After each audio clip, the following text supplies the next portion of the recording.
Mula sa maraming kwento mula sa Biblia, mababasa natin ang kwento tungkol kay Abraham na isa sa may pinakamahalagang parte ng kwento sa Biblia. Nakatira siya sa lupain ng Ur, isang lupain na napapaligiran ng mga disyerto. Doon siya nakatira kasama ang kanyang asawa na si Sarah. Buong buhay ni Abraham ay nanatili siyang tapat sa Panginoon at patuloy na gumagawa ng mabuti. Masagana ang pamumuhay ni Abraham, marami siyang mga alagang hayop at maganda ang kanyang tirahan. Ngunit sa kabila nito ay ang nag-iisang kahilingan ng mag-asawa, ang magkaroon ng anak, upang may pagpatuloy ang kanilang henerasyon. Sana ay magkaroon man lamang ako ng kahit isang anak. Matanda na noon si Abraham at alam niyang imposible na siyang magkaroon ng anak. Si Abraham ay namuhay ng matiwasay at nang sumasamba sa Diyos. At hindi sumagi sa kanyang isip na magbabago ang takbo ng kanyang buhay. Si Abraham ay isang tapat na mananampalataya ng Diyos. Siya ay palagi ang lumalapit sa Diyos sa pananalangin. Isang araw ay binago ng Diyos ang buhay ni Abraham sa pamamagitan ng pagtawag sa kanya. Diyos ko, kayo po ba iyan? Oo, ako nga ito. Tinawag kita para sa isang mahalagang mensahe. Si Abraham ay nabigla sa pagtawag ng Panginoon sa kanya. Gayunpaman, siya ay nakinig pa rin sa Panginoon. Panginoon ko, narito po ako at nakikinig sa inyo. Lisanin mo ang iyong bansa, Abraham. Lisanin po? Lilisanin mo ang iyong bansa, ang mga kamag-anak mo at kahit ang sambahayan ng iyong ama at pumunta ka sa lugar na ipapakita ko sa iyo. Hindi makapaniwala si Abraham sa kanyang mga narinig. Hindi niya lubos maisip na iwanan ng lahat ang kanyang bansa upang pumunta sa lugar na hindi niya alam kung saan at ano ang pangalan. Ngunit ang Panginoon ay nangako kay Abraham kapag siya ay sumunod. Gagawin kong isang tanyag na bansa ang lahi mo. Pagpapalain kita at magiging tanyag ang iyong pangalan sa pamamagitan mo, marami ang pagpapalain. Pagpapalain ko ang magmamagandang loob sa iyo, pero susumpain ko naman ang susumpa sa iyo. Sa pamamagitan mo, pagpapalain ko ang lahat ng tao sa mundo.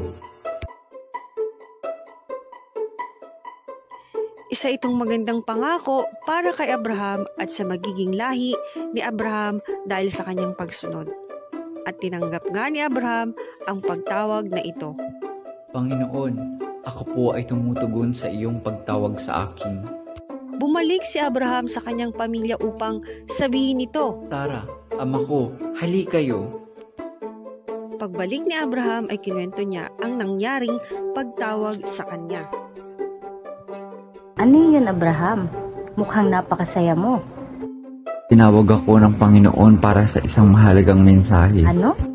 Ma, at may ipapagawa siya. Ano naman ito? Sinabi ng Panginoon na iwanan ko ang lugar na ito at iwanan ang lahat pati na ang mga tao rito. Isang kahangahangang pagtawag. Saan ka naman niya pinapapunta at kailangan mong umalis dito? Hindi sinabi ng Panginoon. Sinabi lang niyang iwanan ko ang lugar na ito at ipinangako niya pangungunahan niya ako sa pag-alis. Kahanga-hanga. Kaya kailangan na nating umalis. Mag-empake na kayo ng mga kaya niyong dalhin kasama ang ating mga alagang hayop. Aalis tayo bukas ng umaga. At umalis nga sila gaya ng sinabi ng Diyos, kasama ng kanilang mga alagang hayop at iba pang gamit. Naglakbay nga sila.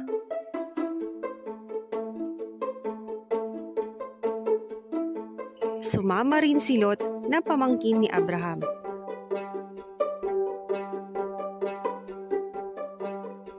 Nagtungo sila sa lupain na ipinangako ng Diyos. Nagpatuloy ang pamilya ni Abraham sa pagtahak ng lugar na hindi sila pamilyar. nanatili ang pananampalataya ni Abraham sa sinabi ng Panginoon. At nakarating nga sila sa Kanaan, ang lupaing ipinangako. Ito ay nasa pagitan ng Egypt at Syria. Ipinangako ng Diyos na ito ay magiging kanya at magiging isang tanyag na bansa na pagmamay-ari niya at ng kanyang henerasyon. Nanatiling matatag ang pananampalataya ni Abraham. Tumigil din siya sa maraming lugar at nagtayo ng bahay-sambahan. Isa sa mga ito ay sa lungsod ng Herod. Dito namatay ang kanyang ama na si Terah na noon ay 205 years old. Rest in peace, ama ko. Magpapatuloy na kami sa aming paglalakbay sa Kanaan.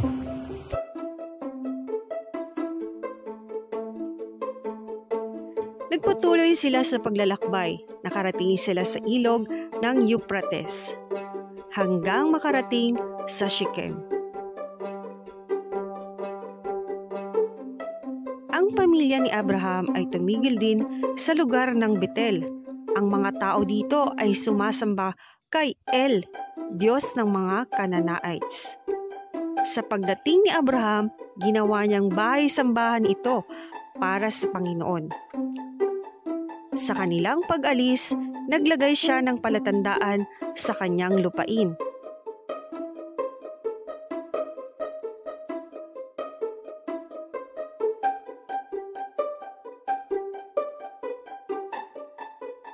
Malapit nang matapos ang paglalakbay niya sa Kanaan. Dito tayo magtatayo ng ating tirahan. Mula ngayon, ito ay atin na gaya ng pangako ng Panginoon. Mananatili tayo dito upang tuparin ang pagsunod sa Panginoon. Bilang ganti, tayo ay pagpapalain ng Panginoon at ang buong sangkatauhan. Nagtayo rin si Abraham ng tirahan sa Memra kasama ang kanyang pamilya. Di naglaon, sumama na rin ang ibang lahi niya roon. Gaya ng pangako ng Diyos, naging kanila ang lugar na ito.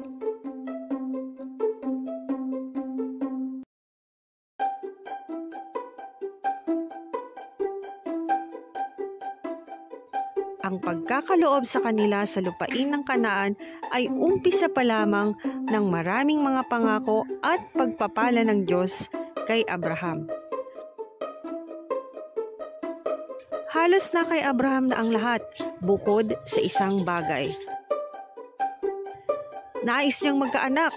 Kahit na siya ay matanda na, idinadalangin pa rin niya ang magkaroon ng anak.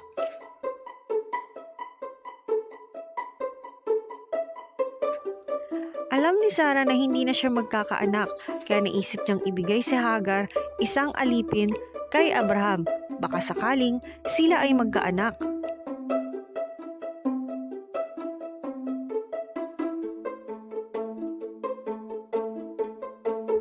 At nagkaanak nga sila. Siya si Ishmael. Subalit, may mas nakamamangha pang nangyari bukod dito. 14 na taon mula nang may panganak si Ishmael, gaya ng ipinangako ng Panginoon, nagbuntis nga si Sarah. Sa kabila ng kanyang katandaan ay naipanganak si Isaac.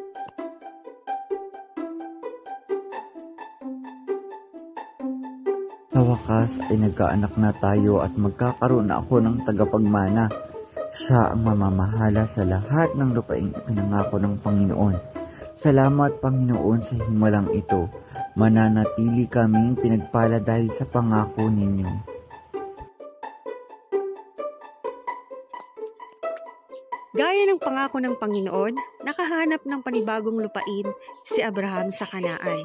Gaya ng sinabi ng Panginoon, magiging matatag ang bansang ito at pagpapalain ang mga tao dahil sa pagsunod nila sa Panginoon. Si Abraham na naging dahilan at pinagmulan ng mga pagpapalang ito ay masayang namuhay at tumandang kasama ang lumalaki niyang pamilya. Sila ay mahalaga at malaking bahagi ng kasaysayan ng Biblia.